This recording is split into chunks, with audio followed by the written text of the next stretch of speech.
Hello everyone and welcome back to my channel. Today I would like to talk about Season 34 of Survivor, which is called Game Changers. In this video I would like to talk about a cast assessment of 5 new players. I did a video of part 1 on this and I talked about 5 castaways. So at the end of the video I'll leave a description at the end. So let's dive right into this subject. The first person I would like to talk about is Aubrey, and she was on Season 32 of Go Wrong. One word that I would describe Aubrey with is perseverance. She persevered through this whole season. At the beginning of the season, she was on the Brains tribe, and she was not in the majority of the lines. And she somehow made it to the merge, which is a wonderful thing to do. That's a pretty big feat for any player that plays in Survivor. And she did it without being in the majority of her Brains tribe.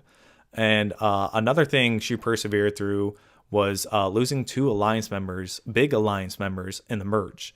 The first person she lost was Neil. Neil went down with a medical evacuation right at the beginning of the merge. He was the first person to be a jury member, and he went down due to infection on a scab. And he had an idol in his pocket and did not give it to Aubrey. And this was a big moment because Aubrey lost her biggest alliance member and an idol that could have been played on her or Neil, her alliance member. So that was a really big part of the game for Aubrey because she lost a lot at that time in the merge. And she had to persevere and find new members in the merge to play with, which she did. And she was very smart and strategical about it. At the end, it seemed like she was going to make the final 3. But then there was kind of a scare. Joe went down with a medical evacuation at the final 5 or final 6 due to a reward challenge, eating too much food, and he had ingestion problems.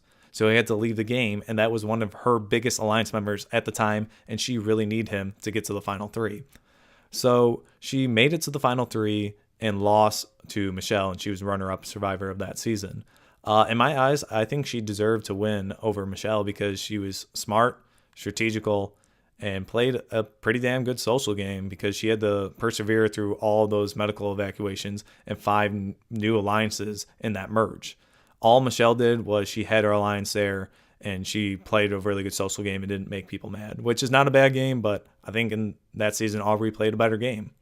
What I want her to do in this season is play the same game she did. She's kind of like a Spencer player where people are going to see as a threat no matter what, and she has to play like that. But she's not a challenge threat, so people are going to keep her in the merge. People might get her out before the merge, but if she makes a merge, she has a pretty good chance of winning this game. So I would like her playing the same game. I usually like people playing a different game, but she's just like Spencer, so I like her to see her play the same game. The next person I would like to talk about is Ozzy. Ozzy has been on 3 seasons. He's been on Cook Islands, Micronesia, and South Pacific. This will be his 4th season, so he's going to be like a Boston Rob character. It seems like CBS wants Ozzy to win because he's a good character and he's a very lovable character throughout the Survivor community. And in my eyes, it just seems like they're trying to give him a win in Survivor. He in the 3 seasons he's played previously, he's played a pretty good game. He's played a very good challenge game for immunities, and that's a good thing to do. But in the end, it could be a downfall because once you get to the merge, people want to get the challenge threats out. So I can see him making the merge, but getting out pretty quickly in the merge because they could see him as a challenge threat if he does not have the alliance members. But I think he'll go to the merge because people will want him to win immunities with their tribe in the beginning. So what I want to see from Ozzy is maybe play a more strategical game and play not upplay his physical game as much because that's what got him out in most of the seasons. He got to the final 3 in Cook Islands, but that's not going to do it this season, I don't think. People know who this player is, and they're going to want to see maybe a different side of him in this season if he wants to win the game. The next person I want to talk about is Debbie, and she was in the same season as Aubrey, season 32 of Go Wrong. She was on the same tribe as Aubrey, but I believe she was on the majority of alliance in that tribe, and I believe she made the merge. I'm not exactly sure. Don't quote me on that. But I did not like her actually in the beginning of the season. I thought she kind of had a quirky personality and kind of awkward personality, and she came off kind of like over the top to me. But as the season progressed, I actually liked her a little bit better. I actually was kind of rooting for her, not to win, but to get in the game longer because she was kind of a really cool character, is a quirky type of character. And what I would like to see from her a little different from this season is maybe show that she's a little bit smarter and knows how to play this game and knows the game. I believe if she can do this, she can maybe get farther. This is not the type of person I'm seeing to win this game, but she might go far and they might bring her to the final three as a GOAT because she might be a follower in the season. But who knows? Debbie's a loose cannon. We don't know what she's going to do. I don't think she's going to be that good in the season, but it's going to be interesting to see her. She's a character, kind of like Rupert. The fourth person I would like to talk about today is JT. And JT is one of my favorite winners to win Survivor and one of my favorite players to play Survivor twice. And he's getting his third chance of Game Changers. He played season 18 of Tocantins first, and that was the season he won and won the $1 million. In this season, he played a really, really good game. He played a nice game to everyone and didn't really backstab anyone. And he also brought a GOAT with him to the final two, which was Stephen Fishback. And Stephen Fishback is a very smart player, but he fouled JT too much in the beginning of that game because they were alliance members right from the beginning.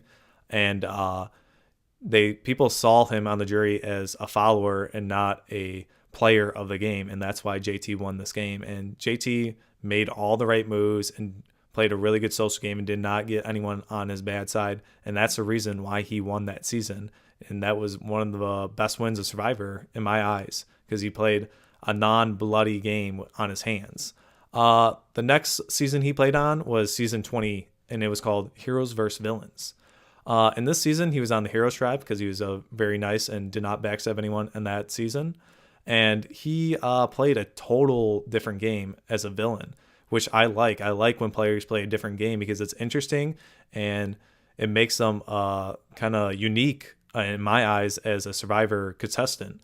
Playing as a villain, he did not really do it as strategically. In the beginning, he kind of did, but right before the merge, he gave an idol to Russell Hands, and he wrote kind of a love letter, and Parvati and Russell were kind of just making fun of it. And it was one of the funniest things of Survivor history, and it was probably one of the dumbest moves of Survivor history too. And he got voted out, I think, right at the merge or at the beginning of the merge because of that. And that was one of his biggest downfalls of playing on Survivor.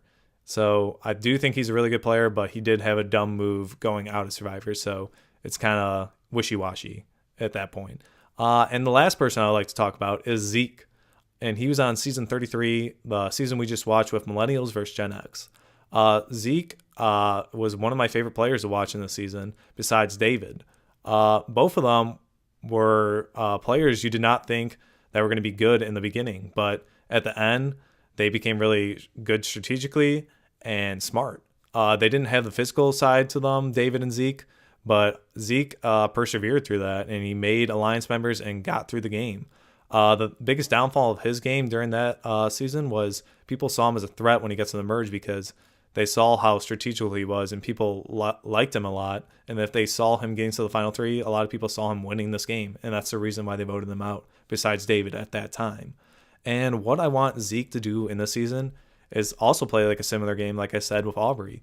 I think they both are strategical threats and smart players, and they can get through the game and be a threat because they're not a physical threat when they make the merge, if they make the merge. But I really think they're good players, so I'm glad to see Zeke in this game. I'd rather see David, but Zeke is also a character I like to see in this game. So that is all I have for today on this video. I have one announcement about the series. I'll be doing part 3 and part 4 very soon. I'll be doing 5 castaways in part 3 and 5 castaways in part 4 of completing all the 20 castaways for this season. I want to make these as soon as possible, but I'm going back to school Monday, so I have to get situated with my classes, knowing what I'm doing, knowing my schedule. So I'll try to get them out as soon as possible, but I got to get situated with school first because that is kind of more important for my career and that. And my second announcement is that I'm thinking about trying out for the show of Survivor on CBS for maybe one of their future seasons. So I would like to hear your comments down below if you think I should do this, because I've been watching the show for a very long time now, and this is something I always wanted to do, but I will always put back on it. But this is something I want to do, and I think I'm going to go with it, and I would like to hear your comments on that. And please leave your comments down below of what you thought in this video, what I could do better, or what you liked about this video, or what you want to see out of these characters I just talked about in this assessment. So that is all I have for today. Please subscribe to my channel if you like this. I do Survivor news and I do video game news, mostly Nintendo news, but I do all video game coverage. So I have them separated from Survivor and video game playlists. So you can go check out those videos if you would like to subscribe to me. And please leave a like down below. That will help me out. It shows that you guys are liking this and it's not kind of a waste of my time. So thank you very much for watching this video. And this is Yony signing off.